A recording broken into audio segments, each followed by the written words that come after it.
دياركم.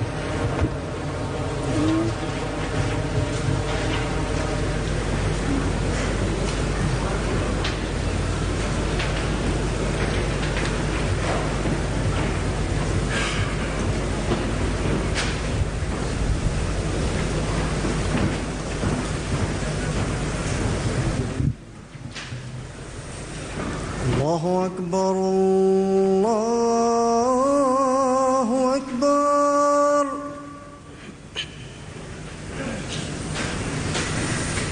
الله أكبر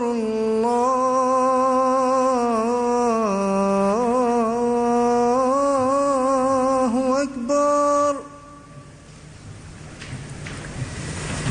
أشهد أن لا إله إلا الله.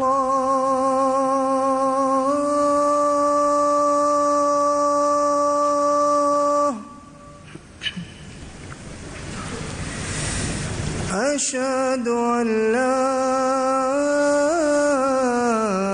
إله إلا الله.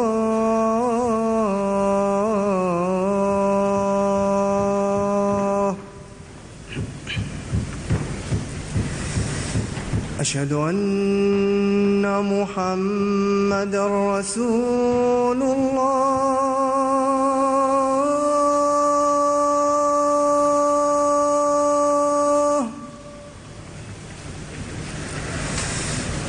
أشهد أن محمدًا رسول الله.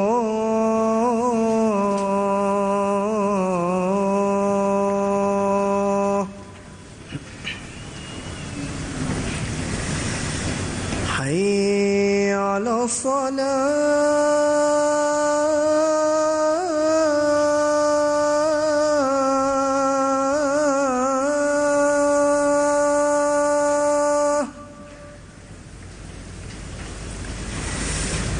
حي على الصلاة.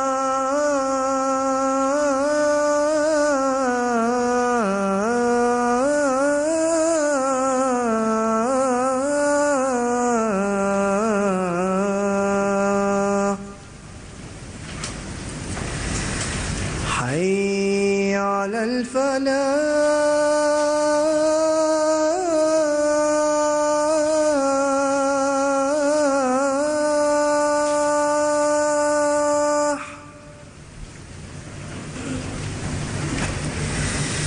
حي على الفلاح.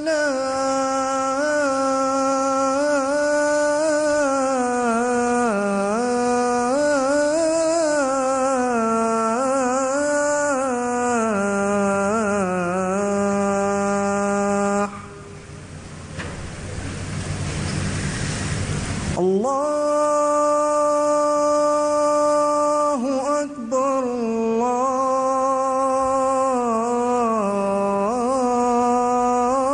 الله أكبر. لا إله إلا الله.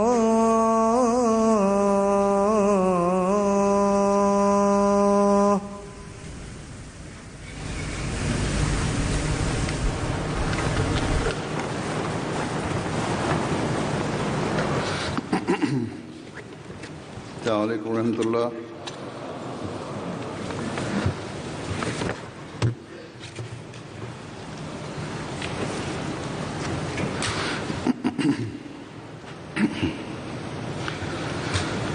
أشهد أن لا إله إلا الله وحده لا شريك له وأشهد أن محمدًا عبده ورسوله. أما بعد فأعوذ بالله من الشيطان الرجيم. بسم الله الرحمن الرحيم. الحمد لله رب العالمين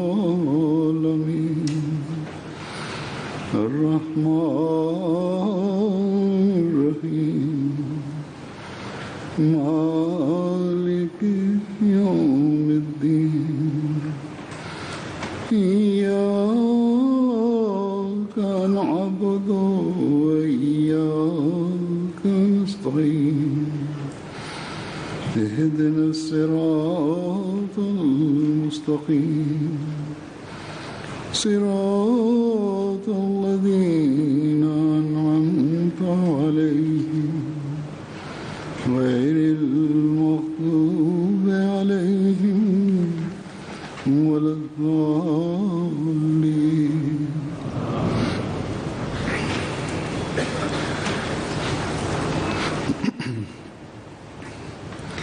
آج اللہ تعالیٰ کے فضل سے جماعت احمدیہ برطانیہ کا جلسہ سالانہ شروع ہو رہا ہے.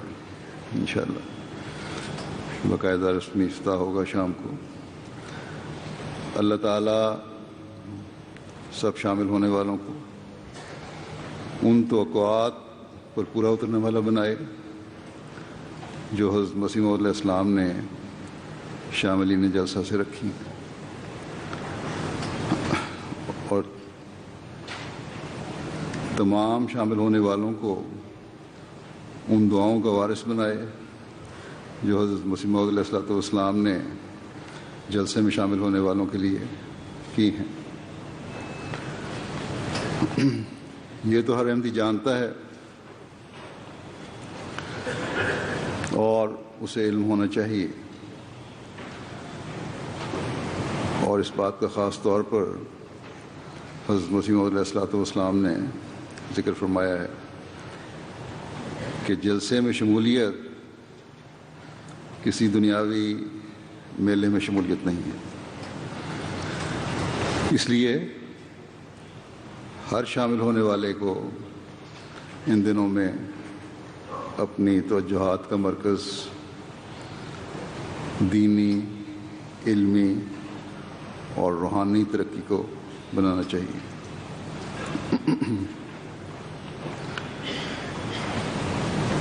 بلکہ آپ علیہ السلام نے ان لوگوں سے بڑی ناراضگی کا اظہار فرمایا جو اس سوچ کے ساتھ جلسے میں شامل نہیں ہوتے. جلسے کے پروگرام اس سوچ کے ساتھ بنائے جاتے ہیں اور مقررین کی تقریریں اور ان کے عناوین اس سوچ کے ساتھ ایک کمیٹی غور کرتی ہے پہلے، جس سے دینی، علمی اور روحانی ترقی میں مدد مل سکے. اور پھر عناوین میں سے جو ایک لمبی فہرست ہوتی ہے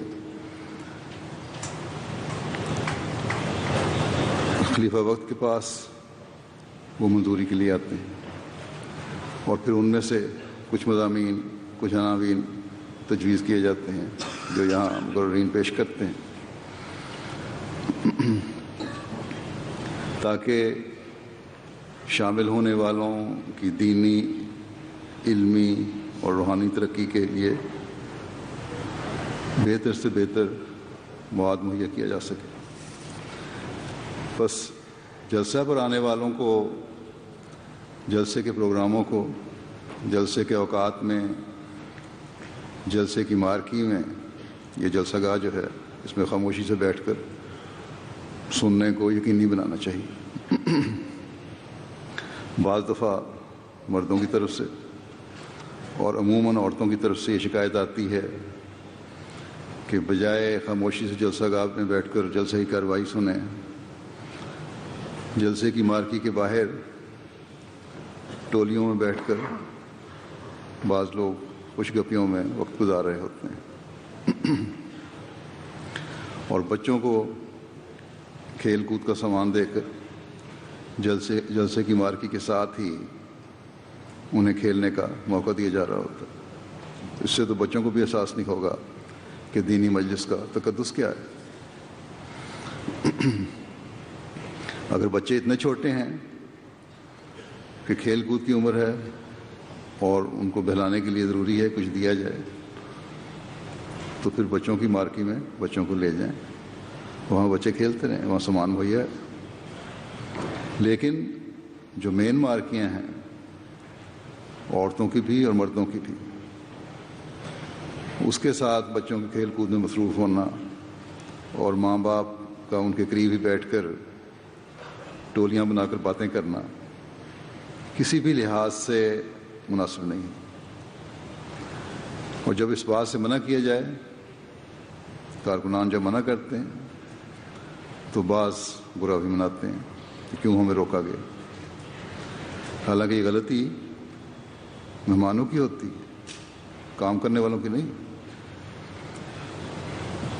جیسا کہ میں نے کہا کہ ایک کمیٹی تقاریر کے عناوین کے لیے غور کرتی ہے اور پھر مختلف عناوین تجویز کر کے مجھے بھیجتی ہے، جن میں سے میں حالات کے مطابق 7-8 عناوین تجویز کرتا ہوں، اور تجویز کے بعد یہ منتخب کیے گئے عناوین مقررین کو بھجوائے جاتے ہیں.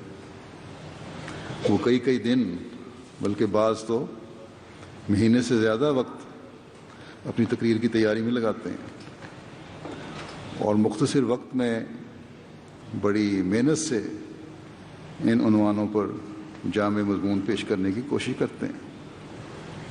بس ہر ایک کو اس بات کا خیال رکھنا چاہیے کہ مقررین اور علماء اتنا وقت لگا کر محنت کر کے جو مواد تیار کرتے ہیں اسے غور سے سنیں اور پھر یاد بھی رکھیں.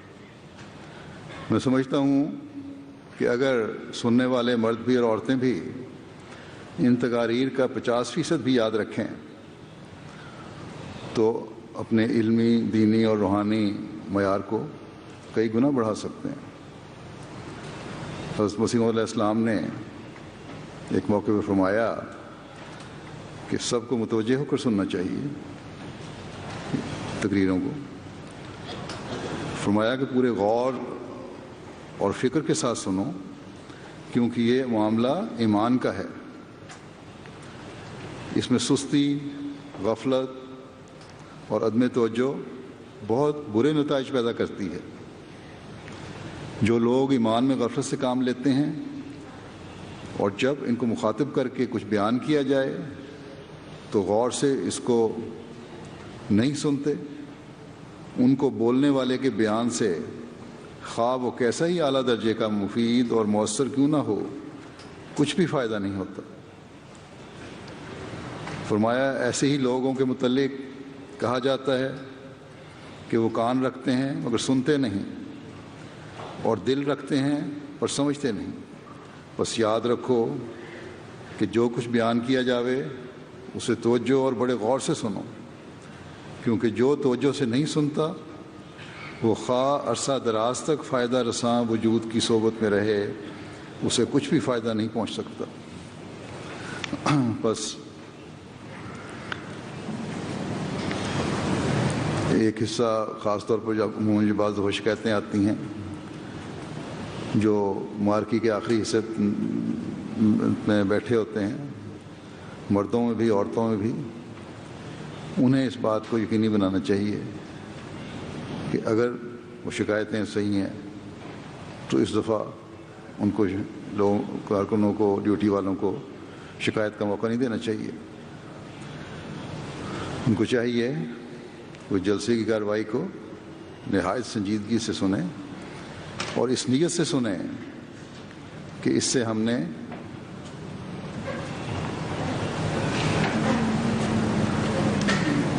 صرف ذہنی حظ نہیں اٹھانا یا کسی علمی نقطے کو سن کر وقتی علمی حظ نہیں اٹھانا، بلکہ اس لیے سننا ہے کہ ہمیں مستقلاً علمی اور روحانی فائدہ ہو. پھر ان لوگوں کو مخاطب کرتے ہوئے جنہوں نے، بعض ایسے لوگ بھی ہوتے ہیں اپنے پسندیدہ مقرر جو ہیں وہ چنے ہوتے ہیں اور صرف انہی کی تقاریر کے لیے جلسہ گاہ میں آتے ہیں.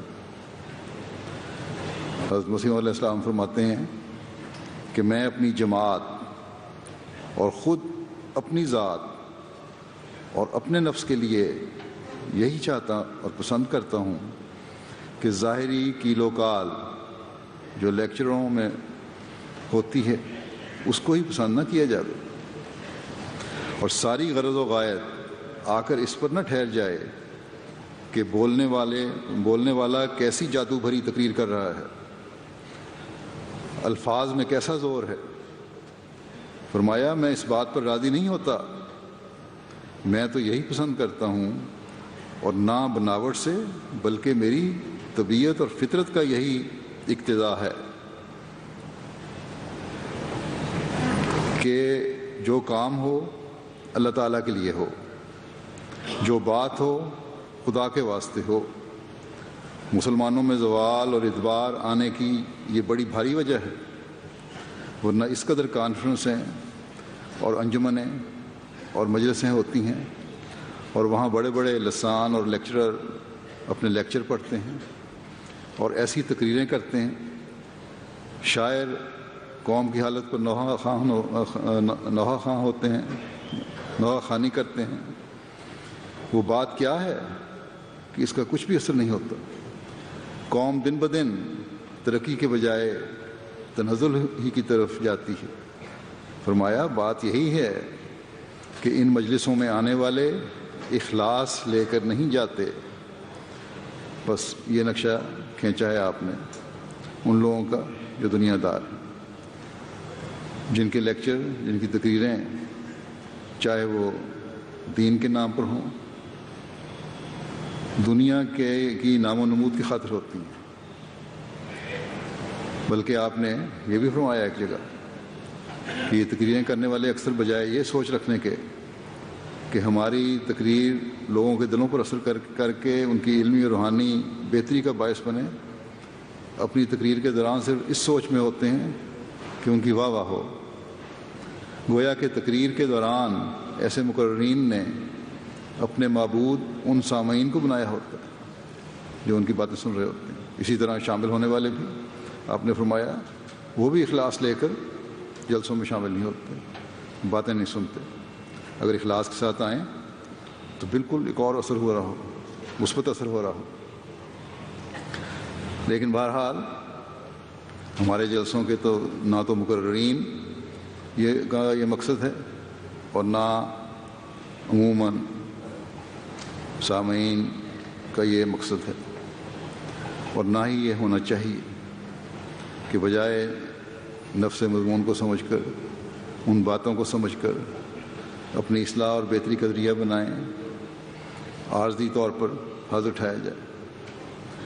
اگر ہمارے اندر بھی کچھ لوگ ایسے ہیں تو انہیں اپنی اصلاح کی طرف توجہ دینی چاہیے۔ اللہ تعالیٰ نے ہم پر احسان کیا کہ ہم نے حضرت مسیح علیہ الصلوۃ والسلام کو مانا۔ اس احسان کا حق ہم اسی صورت میں ادا کر سکتے ہیں، اور اللہ تعالیٰ کا اس بات پر ہی ہم حقیقی رنگ میں شکر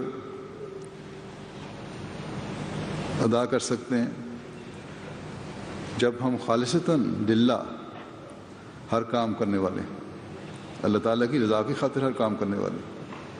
اور جب حضرت مسیح علیہ السلام ہمیں چھوٹی چھوٹی باتوں کی طرف بظاہر توجہ دلاتے ہیں تو اس لیے کہ چند ایک کی کمزوری کی حالت اکثریت کی سوچ نہ بن جائے، چند ایک کو دیکھ کر نئی آنے والی نسلیں یہ نہ سمجھ لیں کہ جلسوں میں بیٹھ کر باتیں کرنا اور توجہ نہ دینا جائز ہے۔ اور اگر میں اس حوالے سے بات کرتا ہوں تو اس لیے کہ یاد دہانی ہوتی رہے، اور اگر کوئی کمزوری ہے تو ساتھ کے ساتھ دور ہوتی چلی جائے، تاکہ ہمارے نئے آنے والے، جیسا کہ میں نے کہا، اور ہمارے بچے اور ہمارے نوجوان اس بات کو سامنے رکھیں کہ جلسے کی کیا اہمیت ہے۔ اگر جلسہ ہماری علمی اور روحانی ترقی پر مثبت طور پر اثر انداز نہیں ہو رہا، اور بشری کمزوری کے تقاضے کے تحت ہم میں سے کچھ بعض تقریروں اور مقررین کے سے صحیح استفادہ نہیں کرتے، تو یہ قابل فکر بات ہے۔ اللہ تعالیٰ مقررین کی زبان میں برکت ڈالے کہ وہ اپنے ذمہ لگائے گئے مضمون کو سننے والوں کے ذہنوں میں اس طرح ڈال سکیں کہ وہ باتیں جو اللہ تعالیٰ اور رسول کی باتیں ہیں، جو عشق و وفا کی باتیں ہیں، جو تعلق باللہ کی باتیں ہیں، جو محبت رسول صلی اللہ علیہ وسلم کی باتیں ہیں، جو حضرت صلی اللہ علیہ وسلم کے غلام صادق مسیح موعود اور مہدی موعود سے تعلق اور اطاعت کی باتیں ہیں، لوگوں کے ذہنوں میں داخل ہو جائیں اور مثبت اثر ڈالنے والی ہوں۔ بس ہر جلسے میں آنے والا، ہر وہ شخص جو جلسے میں آیا ہے، اس بات کو یقینی بنائے کہ اس نے ان 3 دنوں میں دنیا کے معاملات کو بھول جانا ہے، اور بھول کر اپنے دینی اور روحانی معیاروں کو بڑھانا ہے۔ اللہ تعالیٰ سب کو اس کی توفیق عطا فرمائے۔ مہمانوں کو، جلسے میں شامل ہونے والوں کو اس طرح بھی توجہ دلانی چاہتا ہوں کہ مہمانوں کی خدمات کے لیے جو کارکنان مقرر کیے گئے ہیں، مردوں میں بھی عورتوں میں بھی، یہی کہنا چاہیے کہ حضرت مسیح موعود علیہ الصلوۃ والسلام کے مہمانوں کی خدمت کے لیے بطور کارکن جنہوں نے جلسے کے دنوں میں اپنے آپ کو پیش کیا ہے، ان میں کالجوں، اسکولوں اور یونیورسٹیوں کے طلباء بھی ہیں، اور ایسی تعداد بھی ہے، بہت بڑی تعداد ایسوں کی بھی ہے جو اپنے کاروبار کرتے ہیں یا نوکریاں کرتے ہیں، بعض بڑے معزز عہدوں پر بھی ہیں۔ لیکن حضرت مسیح موعود علیہ الصلوۃ والسلام کے مہمانوں کی خدمت کا جو جذبہ ہے، اس نے ایک اسکول کے طالب علم کو، ایک مزدور کو، ایک کاروبار کرنے والے اور ایک معزز اور دنیاوی لحاظ سے اچھی پوزیشن پر کام کرنے والے کو ایک ہی سطح پر کھڑا کر دیا۔ اس لیے وہ مہمان جو بعض دفعہ کارکنوں کے ساتھ غلط رویہ دکھا جاتے ہیں، انہیں اپنے جذبات پر کنٹرول رکھنا چاہیے اور کارکنوں کی عزت نفس کا خیال رکھنا چاہیے۔ بے شک کارکنوں کو یہی تلقین کی جاتی ہے کہ انہوں نے ہر صورت میں صبر اور حوصلے سے کام لینا، لیکن بشری تقاضے کے تحت بعض حالات میں بعض کارکن سخت جواب بھی دے دیتے ہیں۔ بس مہمانوں کا بھی کام ہے کہ کارکنوں کی عزت اور احترام کریں اور کوئی ایسا رویہ نہ دکھائیں جس سے بدمزگی پیدا ہونے کا امکان ہو۔ اور پھر جو بچے اور نوجوان ایک جذبے کے تحت کام کرنے آتے ہیں اور بعض دفعہ مہمانوں کے غلط رویے کی وجہ سے جب وہ پھر ان میں بددلی پیدا ہو جاتی ہے۔ غیر از جماعت مہمان اگر کسی تکلیف کی وجہ سے کوئی اظہار کریں جو عموماً وہ نہیں کرتے، تو ان کا تو بہرحال قابل قبول ہے، اور ہمیں پوری کوشش بھی کرنی چاہیے کہ ان کی اگر کوئی تکلیف ہے ان کو آرام اور ان کو سہولت مہیا کی جائے۔ لیکن احمدی جو جلسے میں شامل ہونے آتے ہیں، بے شک وہ مہمان ہیں ایک لحاظ سے، لیکن ان کا مقصد مہمان بن کر رہنا نہیں ہونا چاہیے۔ وہ تو اس لیے آتے ہیں کہ جلسے کی برکات سے حصہ لیں، اور جیسا کہ میں نے پہلے بتایا کہ اس سوچ کے ساتھ آنا بھی چاہیے۔ اس لیے ان کی رہائش یا کھانے وغیرہ کے وقت، اور اکثریت تو یہاں رہائش بھی نہیں رکھتی، ان کے آنے جانے میں، پارکنگ میں اگر بعض وجوہات کی وجہ سے دقت بھی ہو تو کھلے دل سے اور حوصلے سے یہ تکلیف برداشت کرنی چاہیے۔ جہاں ساری سہولتیں عارضی مہیا کی جا رہی ہوں، پچھلے جمعے میں نے ذکر کیا تھا کہ چند دنوں کے لیے ایک پورا شہر بسایا جاتا ہے، پھر اس چند دنوں میں ختم بھی کرنا ہے، اور کارکن یہ سارے کام کر رہے ہوتے ہیں۔ تو بہرحال جہاں یہ عارضی سہولتیں مہیا کی جا رہی ہوں، وہاں کچھ نہ کچھ تکلیفیں تو ہوتی ہیں۔ جتنا چاہے بہترین انتظام کرنے کی کوشش کریں.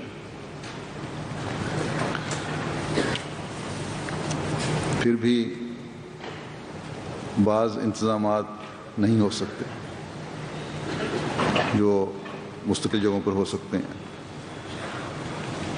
مجھے بتایا گیا کہ پچھلے سال شامل ہونے والی ایک خاتون نے کہا کہ مارکیوں میں ایئر کنڈیشننگ کی انتظام ہونا چاہیے، موسم گرم ہوتا ہے. علم ہے ہمیں، انتظامیہ کو بھی علم ہے انتظام ہو، لیکن ایئر کنڈیشننگ کا انتظام کرنا بہت مشکل ہے. اگر ایسی صورت ہو تو دروازے کھول دینے چاہیے، ہوا آتی رہے. لوگ سمجھتے ہیں کہ یہ کوئی معمولی چیز ہے، یا اگر پنکھوں کا بھی انتظام ہے تو یہ معمولی چیز ہے. بعض تکنیکی روکیں اور مسائل بھی سامنے آ جاتے ہیں جس کی وجہ سے نہیں انتظام ہو سکتے. پنکھوں کا انتظام بھی بعض وقت مشکل ہو جاتا ہے. اور پھر اخراجات کو بھی مد نظر رکھنا پڑتا ہے.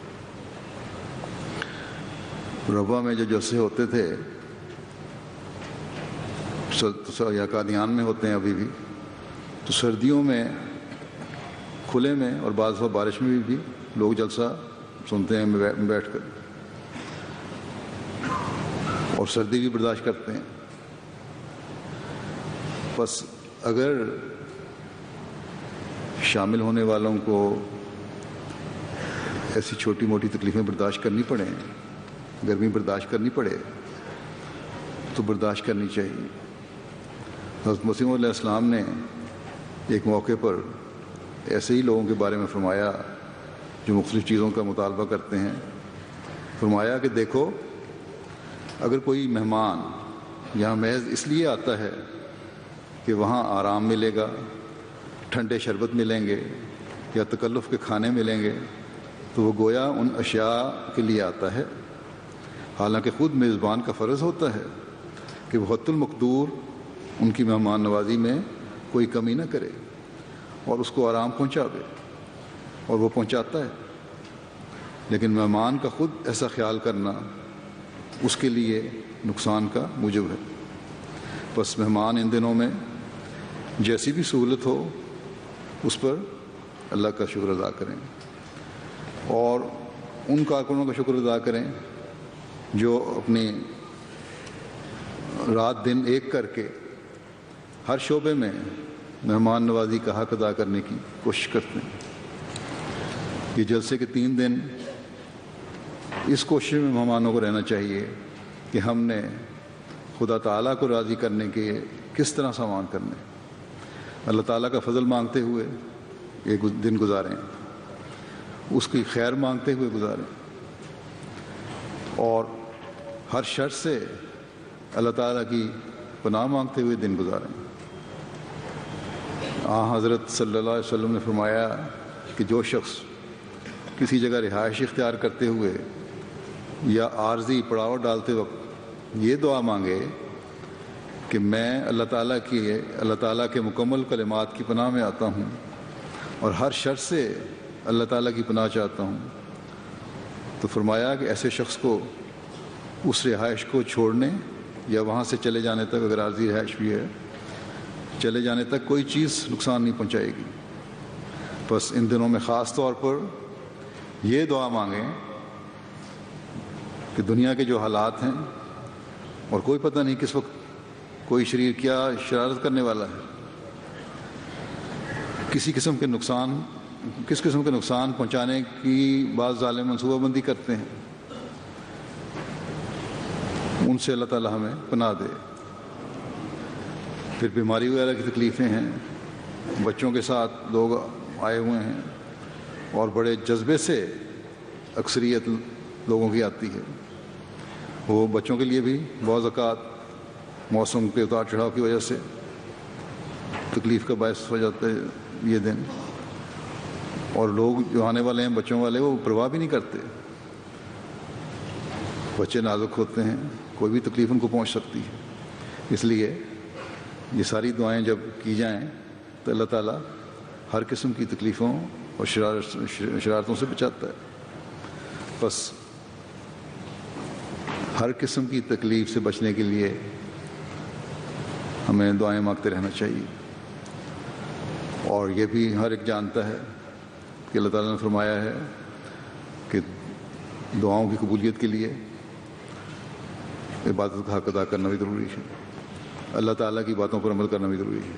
بس ان دنوں میں اس لحاظ سے بھی اپنی زندگیوں کو ڈھالیں, اور صرف ان دنوں میں نہیں بلکہ پھر یہ جو عادت پڑے یہ مستقل زندگیوں میں ہر ایک کی زندگی کا مستقل حصہ بن جائے. میں نے بات کی بچوں کے ساتھ آنے والوں کی. مجھے پتہ چلا ہے کہ رات کو بعض لوگ آئے اور انتظامیہ کے پاس بستروں یا میٹرسوں کی کمی ہو گئی تھی, اور بعض چھوٹے بچوں والوں کو تکلیف بھی ہوئی اس وجہ سے. بچوں کو تو بعضوں نے اپنے ساتھ لائے ہوئے کملوں میں لپیٹ کر سلا دیا. لوگ جوش اور جذبے کے ساتھ اپنے چھوٹے بچوں کو بھی لے آتے ہیں. 9-10 ماہ کے بچے یا 1-2 سال کے بچے ہیں, وہ بھی ساتھ آئے ہوئے ہیں, اور یہیں رہائش رکھی انہوں نے ٹینٹوں میں یا مارکی میں. اور وہ انہوں نے کہا جائے کہ یہاں صحیح انتظام نہیں ہے, ٹھنڈ بہت زیادہ ہے, اور کہیں اور چلے جائیں, تو یہی کہتے ہیں کہ نہیں ہم برداشت کر لیں گے اور ہمارے بچے بھی برداشت کر لیں گے, ہم نے یہیں راتیں گزارنی ہیں تاکہ جلسے کے ماحول سے پورا فائدہ اٹھایا جائے. تو اگر ایسے لوگ ہیں جو آرام اور سہولت کے لیے کہتے ہیں, تو اللہ تعالیٰ کے فضل سے احمدیوں کی اکثریت ایسی بھی ہے جو کہتی ہے کہ ہم جلسہ سننے آئے ہیں, کوئی بات نہیں, اگر تھوڑی بہت تکلیف بھی برداشت کرنی پڑی تو کر لیں گے. بڑے سخت جان ہیں اور بچوں کو بھی سخت جان بنانا چاہتے ہیں. بہرحال ایسے مہمان ہیں جو رحمتیں لے کر آنے والے ہیں, اور ایسے مہمانوں کی وجہ سے اللہ تعالیٰ میزبانوں کے کام بھی آسان کر دیتا ہے. جیسا کہ میں نے کہا کہ بعضوں کو رات کو تکلیف ہوئی, مجھے امید ہے چونکہ گزشتہ رات جو تکلیف ہوئی اور میٹرسوں یا بستروں کی کمی ہوئی یا مہمانوں کو کسی بھی قسم کی تکلیف پہنچی, آج رات انتظامیہ اس کو دور کر لے گی, اور مہمانوں کی جو کل تکلیف پہنچی تھی امید ہے انشاءاللہ آج نہیں ہوگی. جلسے میں شامل ہونے والے اس بات کا بھی خیال رکھیں کہ نمازوں کے اوقات میں وقت پر آ کر بیٹھ جایا کریں تاکہ بعد میں آنے کی وجہ سے شور نہ ہو. اگر کھانے کی وجہ سے دیر ہو رہی ہے تو کھانا کھلانے کی انتظامیہ, جلسہ گاہ کی انتظامیہ یا جس کے سپرد نماز کے اوقات کا انتظام ہے انہیں اطلاع کر دیں کہ ابھی مہمان کھانا کھا رہے ہیں, نماز میں 10-15 منٹ انتظار کر لیا جائے, اور وہ مجھے اطلاع کر دیں تو اس کا انتظار کر لیا جائے گا. مجھے بھی باوجود کوشش کے مصروفیت کی وجہ سے چند منٹ دیر ہو جاتی ہے, اور بعض دفعہ زیادہ دیر بھی ہو جاتی ہے, خاص طور پر جب باہر کے مہمان, غیر جماعت مہمان آئے ہوں, ان کی ملاقاتیں ہو رہی ہوں تو دیر ہو جاتی ہے. لیکن اس کے باوجود میں نے دیکھا ہے کہ میرے آنے کے بعد بھی اور نماز شروع ہونے کے بعد کافی تعداد میں لوگ اندر آتے ہیں, اور اس طرح مہمانوں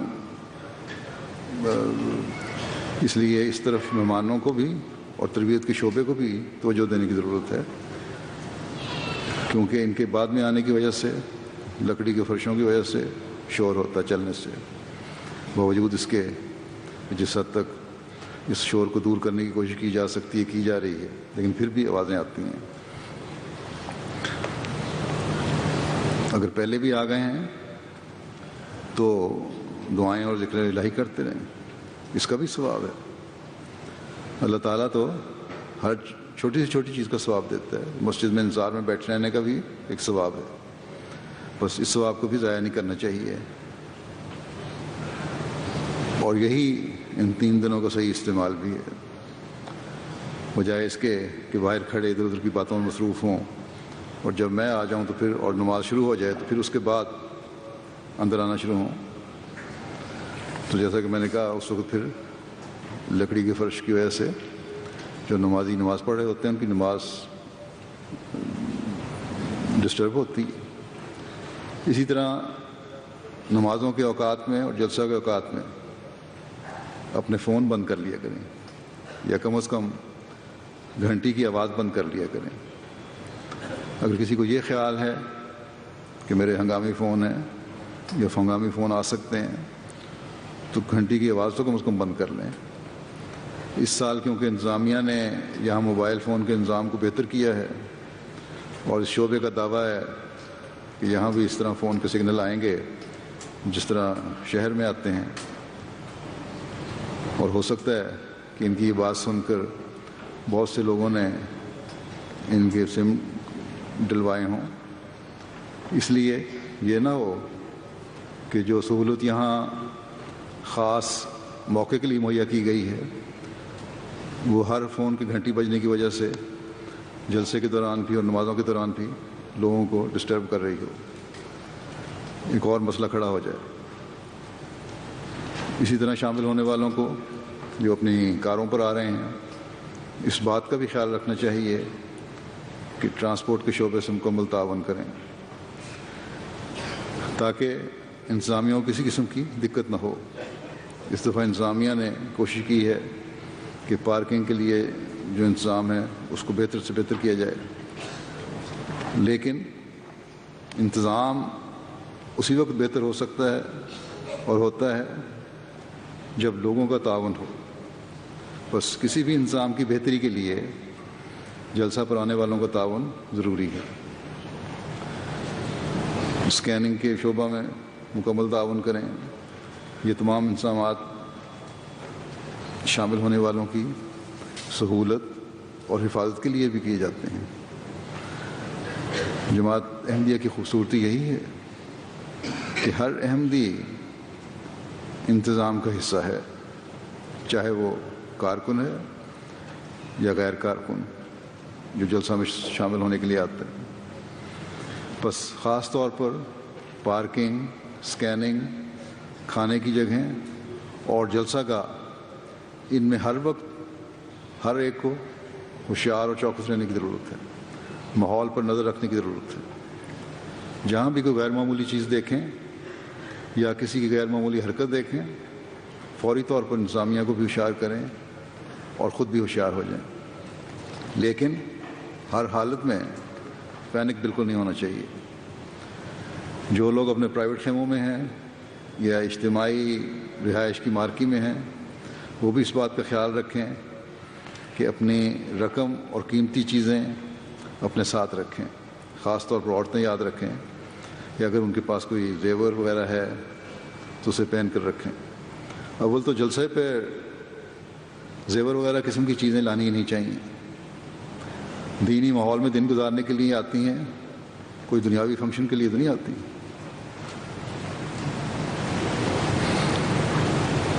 اس لیے ایک تو آنے والے تو جو آ گئی وہ لے کے آ گئی ان کو احتیاط کرنی چاہیے، لیکن جو روزانہ آنے والی ہیں وہ بھی اس بات کا خیال رکھیں کہ اپنے زیور اور کپڑوں کی طرف توجہ دینے کے بجائے جلسے کے ان دنوں میں اپنی روحانی ترقی کا خیال رکھیں. جلسے کے دنوں میں بعض شعبوں نے اپنی نمائشیں بھی لگائی ہوئی ہیں جس میں شعبہ تاریخ اور آرکائیو نے بھی نمائش کا انتظام کیا ہوا ہے. اس طرح ریویو آف ریلیجن نے بھی قرآن کریم کے نسخوں اور حضرت عیسیٰ علیہ السلام کے کفن کے حوالے سے نمائش کا اہتمام کیا ہے، جس طرح گزشتہ سال کیا تھا. اس سال شاید اس سے بہتر ہو. یہ دونوں اپنے دائرے میں بڑی معلوماتی نمائشیں ہیں، مردوں اور عورتوں دونوں کے لیے وقت مقرر ہے. اس سے بھی استفادہ کرنے کی کوشش کریں. اور پھر دوبارہ میں کہوں گا کہ خاص طور پر دعاؤں کی طرف توجہ رکھیں ان دنوں میں، اور نمازوں اور نوافل کے علاوہ ذکر الہی اور درود شریف پڑھنے اور دوسری دعائیں کرنے میں وقت گزاریں. اللہ تعالیٰ اس جلسے کو ہر لحاظ سے بابرکت فرمائے اور ہم سب کی دعائیں قبول فرمائے اور ہر شر سے ہمیں محفوظ رکھے.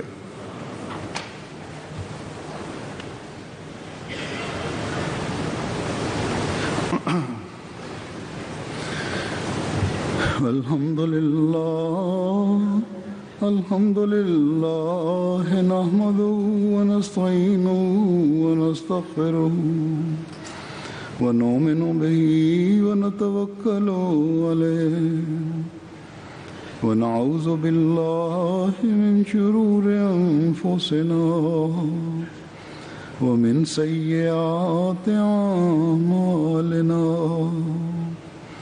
من يهده الله فلا مضل له ومن يضلل فلا هادي له ونشهد أن لا إله إلا الله ونشهد أن محمدا عبده ورسوله عباد الله رحمكم الله إن الله يأمر بالعدل والإحسان وإيتاء ذي القربى وينهى عن الفحشاء والمنكر والبغي يعظكم لعلكم تذكرون اذكروا الله يذكركم وادعوه يستجب لكم ولذكر الله أكبر